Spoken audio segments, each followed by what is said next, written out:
ายสิเนี่ย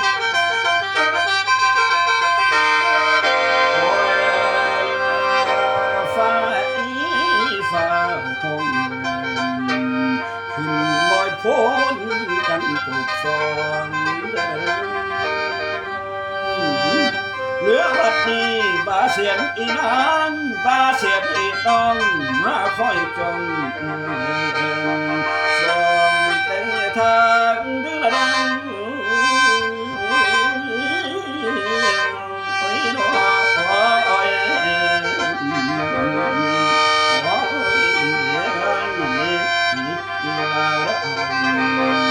นี่โอมันกับคือโอทั้งสันละเมื่อบัดนี้ฟังปัญญาพี่น้องเท่าแก่ทั้งขุนศาลทั้งศรัทธาผู้สังฆานผ่านกุศลบุญไปบัดนี้จะได้เป็นขอเราฟังต่ออีกจักน้อยนี่เสียงลำฉลาดน้อยเอามาก่อนพ่อแม่เฮาหมอลำปอฉลาดน้อยหมอลำจากเมืองอุบลพุ่งแล้วหมอลำนี้รางวัลราชทานสิโลบ่เป็นมาคุยหมู่โฆษณาส่วนเสีย21 เมษายนขอฉลาดได้รับโลรางวัลเกียรติราชทานจากองค์ฟ้าเทพท่านประท่านโปรดตัวผมเหมาะสมเป็นหมอลำสืบประเพณีไว้จะได้เป็นขอล้อฟังต่ออีกจักน้อย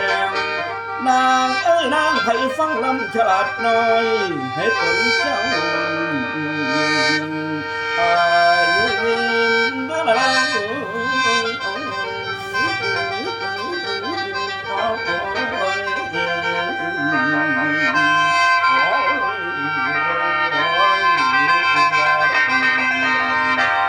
นี่ลำลอง